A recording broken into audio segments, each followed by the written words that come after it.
ನೋಡಿ ವಿದ್ಯಾರ್ಥಿಗಳೇ, SSLC exam 2 result ಯಾವಾಗ ಅನೌನ್ಸ್ಡ್ ಆಗುತ್ತೆ ಅಂತ ಭಾಳಷ್ಟು ವಿದ್ಯಾರ್ಥಿಗಳು ಪ್ರಶ್ನೆ ಕೇಳ್ತಿದ್ರೆ ನಾವೀಗ ಆಲ್ರೆಡಿ ಆ ಕುರಿತು 2 ವಿಡಿಯೋಗಳನ್ನು ಅಪ್ಲೋಡ್ ಮಾಡಿದ್ವಿ. ಅದರಲ್ಲಿ ಒಂದು ಇಂದು ಅಥವಾ ಜುಲೈ 1ರಂದು ಪ್ರಕಟವಾಗುತ್ತೆ ಅಂತ ಒಂದು ವಿಡಿಯೋ ಮಾಡಿದ್ವಿ.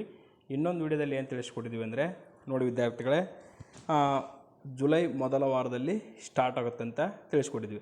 ಆ ಕುರಿತು ನಿಮಗೆ ಕ್ಲಾರಿಫೈ ಕೊಡೋಕ್ಕೆ ಈ ವಿಡಿಯೋ ಮಾಡಿರ್ತಕ್ಕಂಥದ್ದು. ಏನಪ್ಪ ಕ್ಲಾರಿಫಿಕೇಷನ್ ಅಂದರೆ, ನೋಡಿ ವಿದ್ಯಾರ್ಥಿಗಳು, ನಿಮ್ಮ ಒಂದು SSLC ಎಕ್ಸಾಮ್ ರಿಸಲ್ಟು ನಾವು ಕೂಡ ನೀವು ಹೆಂಗೆ ಸರ್ಚ್ ಮಾಡಿದರೆ ಅದೇ ರೀತಿ ಗೂಗಲಲ್ಲಿ ಸರ್ಚ್ ಮಾಡಿದ್ದೀವಿ. ಜೂನ್ 30 ಅಂದರೆ ನಾಳೆ ಪ್ರಕಟವಾಗುತ್ತೆ ಅಂತ ತಿಳಿಸಿದ್ದಾರೆ. ಆದರೆ ನಾಳೆ ಸಂಡೇ ಇರೋದರಿಂದ ಪ್ರಕಟವಾಗುವ ಸಾಧ್ಯತೆ ಕಡಿಮೆ. ಆದರೆ ಭಾಳಷ್ಟು ವೆಬ್ಸೈಟ್ ಕೂಡ ನಾನು ನೋಡಿದ್ದೀನಿ, ಜೂನ್ 30 10 ಗಂಟೆ 30 ನಿಮಿಷಕ್ಕೆ ಅಂತ ಇರತಕ್ಕಂಥದ್ದು.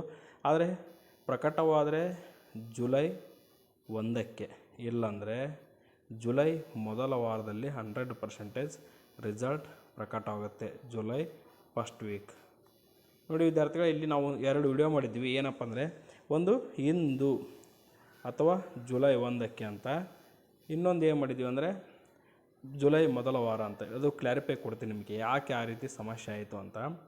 ನೋಡಿ ವಿದ್ಯಾರ್ಥಿಗಳೇ, ನಾವು ಮೊದಲಿಗೆ ಇನ್ಫಾರ್ಮೇಷನ್ ಪಡ್ಕೊಂಡಾಗ ಜುಲೈ 1 ಅಥವಾ ಇವತ್ತು ಅಂದರೆ ಜೂನ್ 29ರಂದು ಪ್ರಕಟವಾಗುತ್ತೆ ಅಂತ ತಿಳಿಸಿದರು. ಆದರೆ ತದನಂತರದಲ್ಲಿ ಏನಾಯ್ತಪ್ಪ ಸಮಸ್ಯೆ ಅಂದರೆ, ಕೇವಲ ನಿಮ್ಮ ವ್ಯಾಲ್ಯೂಯೇಷನ್ ಮುಗಿದಿರ್ತಕ್ಕಂಥದ್ದು ಕನ್ನಡ ಮತ್ತು ಇಂಗ್ಲೀಷ್ ಸಬ್ಜೆಕ್ಟ್ ಮಾತ್ರ. ಇನ್ನುಳಿದ ಸಬ್ಜೆಕ್ಟ್ಗಳದ್ದು ಇನ್ನೂ ವ್ಯಾಲ್ಯೂಯೇಷನ್ ಕಂಪ್ಲೀಟ್ ಆಗಿಲ್ಲಂತೆ. ಅದಕ್ಕೋಸ್ಕರ ಇದು ಏನಾಯಿತು, ತದನಂತರ ಒಂದು ವಿಡಿಯೋ ಮಾಡಿದ್ವಿ, ಜುಲೈ ಮೊದಲ ವಾರ ಅಂತ ಅಷ್ಟೇ.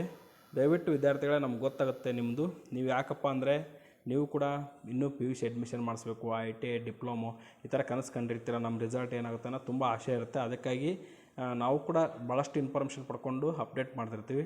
ಆ ಒಂದು ಮಾಹಿತಿಯಿಂದ ನಿಮಗೆ ಬೇಜಾರಾಗಿದ್ದರೆ ದಯವಿಟ್ಟು ಸಾರಿ ಕೇಳ್ತೀವಿ ನಿಮ್ಮ ಹತ್ರ. ಯಾಕಂದರೆ ನಿಮ್ಮಿಂದಲೇ ನಮ್ಮ ಚಾನಲ್ ಬೆಳೀತಾ ಇರೋದು. ಹಾಗಾಗಿ ನಿಮ್ಮಲ್ಲಿ ಸಾರಿ ಕೇಳೋದ್ರಿಂದ ನಮಗೇನು ದೊಡ್ಡ ಹಾನಿ ಆಗೋಲ್ಲ. ಅದಕ್ಕಾಗಿ ನಿಮ್ಮ ಬಳಿ ಸಾರಿ ಕೇಳ್ತಾ ಇದ್ದೀನಿ.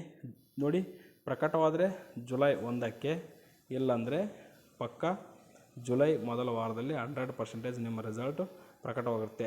ಆ ಕುರಿತು ಏನೇ ಅಪ್ಡೇಟ್ ಬಂದರೂ ನಾನು ನಿಮ್ಗೆ ತಿಳಿಸ್ಕೊಡ್ತೀನಿ. ಇಲ್ಲಿ ನೋಡಿ, ಇವತ್ತು ನಿಮ್ಮ ರಿಸಲ್ಟ್ ಕುರಿತು ಯಾವುದೇ ಅಪ್ಡೇಟ್ ಇಲ್ಲ. ಇಲ್ಲಿದೆ ನೋಡಿ, ಸೆಕೆಂಡ್ PUC ಎಕ್ಸಾಮ್ 2ದಿದೆ, CETದಿದೆ, ಅಲ್ಲಿಂದ SLC ಎಕ್ಸಾಮ್ದು ಒಂದಿದೆ, ಸೆಕೆಂಡ್ PUC ಎಕ್ಸಾಮ್ ಒಂದಿದೆ. ಇಲ್ಲಿ SLC ಎಕ್ಸಾಮ್ ಒಂದು ಕ್ಲಿಕ್ ಮಾಡಿದಾಗ ಇನ್ನೂ ಇದು ವರ್ಕ್ ಆಗ್ತಿದೆ. ಇದೇನಾಗಬೇಕು, ಸ್ಟಾಪ್ ಆಗಬೇಕು. ಸ್ಟಾಪ್ ಆಗಿದ ನಂತರ ನಿಮ್ಮೊಂದು SLC ಎಕ್ಸಾಮ್ 2 ರಿಸಲ್ಟು ಅನೌನ್ಸ್ಡ್ ಆಗುತ್ತೆ. ಅದು ಯಾವಾಗ ಅಪ್ಡೇಟ್ ಆಗುತ್ತೆ, ಅದು ಅಪ್ಡೇಟ್ ಆದ ತಕ್ಷಣ ನಮ್ಮ NSK tech news Kannada YouTube ಚಾನಲಲ್ಲಿ ಅಪ್ಡೇಟ್ ಮಾಡಿ ನಿಮ್ಗೆ ತಿಳಿಸ್ಕೊಡ್ತೀವಿ ಅಂತ ಹೇಳ್ತಾ, thank you for watching this video.